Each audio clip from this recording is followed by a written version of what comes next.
Dikit-dikit lama-lama menjadi bukit, dit le proverbe. Oh, dikit-dikit lama-lama menjadi bukit. Lama-lama menjadi bukit, kata pepatah. Coba ngomong bahasa Indonesia dengan logat Prancis. Oke, saya bingung dengan komentar ini karena saya emang orang Prancis. Namanya siapa? Kui. Oh, Muhtar. Indonesianya mana ibunya? Orang Yita Draman. Orang Jakarta, orang Malang, Surabaya, Bandung, Bali, Sumatera, Semarang, Jawa, Jogja, Ambon, Kalimantan.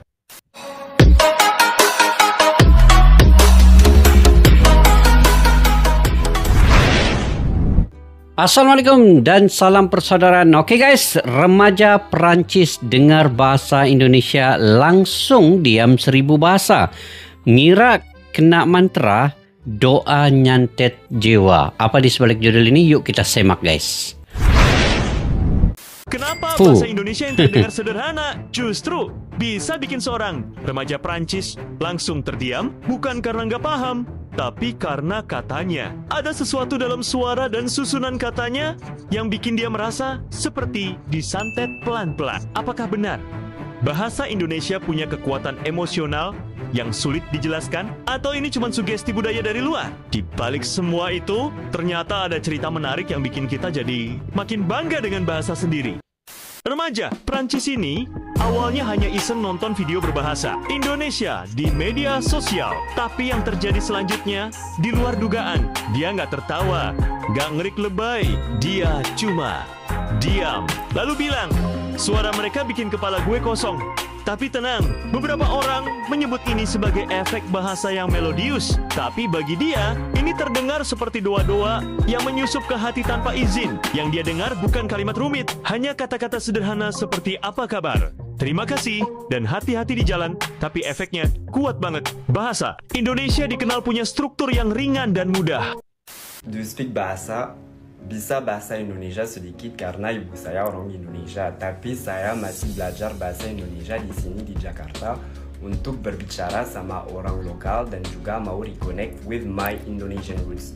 So guys, if you have any advices or any questions, don't hesitate. Coba ngomong bahasa Indonesia dengan logat Prancis. Oke, saya bingung dengan komentar ini karena saya emang orang Prancis. Dengan Jadi, logat Prancis, macam mana tuh? Kalau saya ngomong dengan bahasa Indonesia, kamu bisa dengar sendiri kalau saya emang dari Prancis. Ini saya paksa sedikit logatnya. Kalau saya lagi berusaha, mungkin logat saya lebih soft, gak terlalu kelihatan, gak terlalu kedengaran. Tapi kalau kamu mau logat Prancis lebih kuat, pokoknya haknya hilang, gak ada haknya lagi. Kita gak bilang hotel, kita bilang hotel. Kita gak bilang rumah, kita bilang rumah. Hanya gak kedengaran karena di Perancis gitu. hanya emang mute. Jadi hanya hilang sama R-nya lebih. Hanya hilang. Apa ya, lebih gitu kan, R-nya lebih agresif. Jadi apa saya bisa ngomongnya? R-nya itu. Halo, nama saya Tiffen, saya orang Prancis, saya tinggal di Indonesia udah mau 4 tahun. Saya suka tinggal di Indonesia karena orang baik sekali dan suasananya dengan cuacanya juga semua lebih lebih cerah mungkin. Jadi ya, ini logat Prancis yang mungkin saya bisa coba. Tapi sepertinya bukan logat yang saya punya. Kalau saya ngomong, saya coba untuk ikutin logat orang Indonesia. Jadi agak aneh. Tapi ini macam Indonesia sudah. Belum kayak orang Indonesia yang belum kayak orang lahir di Indonesia atau apa. Tapi gak se-Prancis itu juga. Gak tahu. Iya, Coba betul. menurut kalian gimana? Murid aku tahu Sederhana lah, bahasa sederhana. Indonesia. Aku belum mengajarin tapi udah lancar. Bahasa serta budaya Indonesia makin terkenal dan digemari di banyak negara di dunia. Noh, bocil-bocil pun bahasa juga Indonesia guys. Saya Aduh, rindu gila. orang Indonesia. Ini beberapa hal yang buat saya rindu. Satu, bisa jadi teman dengan sekali ketemu. Nah, kalau di Prancis itu beda. Kita bilang teman untuk orang yang sudah lama kita kenal. Terus, biarpun sudah berteman, kamu harus tetap buat janji kalau mau bertemu. Beda dengan di Indonesia. Tiba-tiba saja, teman sudah di depan pintu. Dua, orang selalu tanya kalau lihat kita bingung dan tawar bantuan. Selama saya di Indonesia, mau di jalan ban bocor atau ada masalah lainnya, selalu ada orang yang berhenti dan bantu. Tidak pernah khawatir selama jalan di Indonesia. Karena di mana saja pasti aman. Tiga, tamu adalah raja. Itu benar sekali. Tamu adalah raja. Wow, Di Prancis, benar sekali. Kamu nyampe kunjungi orang yang kamu sudah kenal. Di Indonesia, biar kita tidak kenal dan hanya duduk cerita, bisa jadi langsung ajak ke rumah. Bahan diajak makan, sampai akhirnya jadi akrab dengan cepat. Orang Indonesia, kamu setuju tidak? Coba komen di bawah. Intonasi dan nada bicaranya cenderung lembut dan stabil. Ini berbeda banget dengan bahasa Prancis atau Jerman yang punya tekanan kata yang kuat dan naik turun. Bagi orang luar yang pertama kali mendengarnya, bahasa Indonesia terasa seperti bisikan tenang yang menenangkan pikiran. Bahkan saat kalimatnya sederhana. Itulah kenapa banyak remaja asing di luar sana mulai tertarik belajar bahasa Indonesia. Bukan karena tugas sekolah, tapi karena feel-nya beda. Dikit-dikit lama-lama menjadi bukit, dit le proverbe. Bahasa Indonesia makin mendunia. Oh, ini Presiden Prancis, guys. Jadi bukit kata pepatah. Oh. Trocadero, pindah dong. Ya, sekarang saya datang di sini. Di sana tidak ada banyak turis enggak? Gak banyak ya? Ya, saya cari di turis di sini. Tapi Ini viral TikTok. Tapi kalau mau beli nggak souvenir yang jualan lebih murah di sini. Ada semuanya gantungan kunci yang besar. Woi, ini orang Prancis. Orang Indonesia beli lebih murah. Kita ada family. Sana, saya orang Senegal nggak? Berarti ibu angkatnya Orang Senegal. Sekarang tinggal di sini. Senegal pandai bahasa Indonesia. Sukses selalu ya. Terima kasih. Mantap lah. Insya Allah. Hati-hati di sini. Woi. Sehat selalu ya. Terima kasih. Sehat-sehat. Jadi hari ini kita Waduh. mau berangkat, kita mau naik pesawat, tapi kalian harus nebak kita mau kemana. Pesawat pertama, berapa jam pesawat pertama? Jam 9. 9 jam, jam 9. 9 jam. 9 jam dari Prancis ke Indonesia. Doha. Ya, pesawat kedua? Berapa jam? Yes. Jam 16. 15 jam. 15 jam, ah. 15 jam. Jadi, mau kemana ya kita? Last minute packing be like.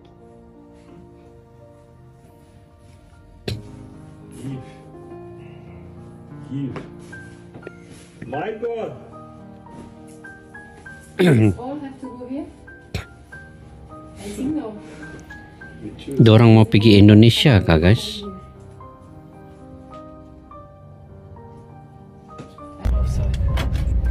Saya drink jahe rempah karena gak tahu kenapa Jahe setiap kali mau naik rempah. pesawat, perut saya kayak lagi gak enak. Jadi saya coba dengan natural medicine jahe. You try Jahe rempah.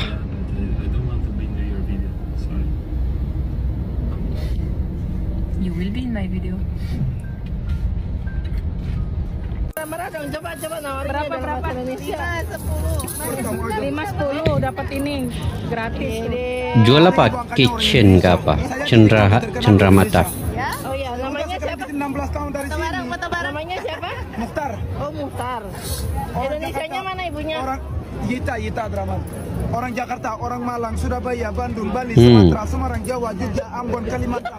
Orang di Makassar, di Padang, di Palembang tahu, semua tahu Depak saya. tahu nggak? Depak tahu. Ai, Depak nggak semua nggak tahu saya.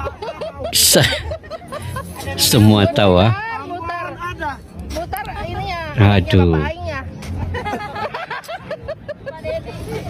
Pilih 5-10. Semua dia Kasus ini tahu ah. menunjukkan bahwa bahasa bukan cuma soal bicara dan dengar, tapi juga soal rasa. Ketika seseorang bisa merasa nyaman hanya dari mendengar bahasa asing, itu artinya bahasa tersebut membawa nuansa budaya yang menyentuh sisi emosional. Remaja Prancis ini bahkan bilang kalau semua orang ngomong kayak orang Indonesia, mungkin dunia lebih tenang. Lucu ya? Tapi di balik itu, ada penghargaan tulus terhadap karakteristik bangsa Indonesia yang ramah dan hangat, yang terasa bahkan lewat suara. Cerita ini mungkin terdengar ringan, tapi dari satu momen kecil seorang remaja asing terdiam saat mendengar bahasa Indonesia kita.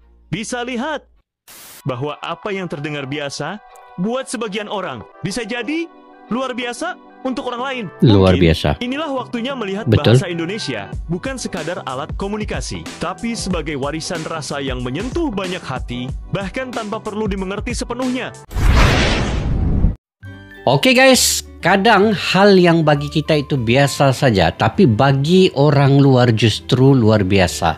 Bahasa Indonesia contohnya, di telinga mereka, intonasi kita bisa terdengar seperti mantra, seperti nyanyian, bahkan seperti doa yang menusuk di jiwa.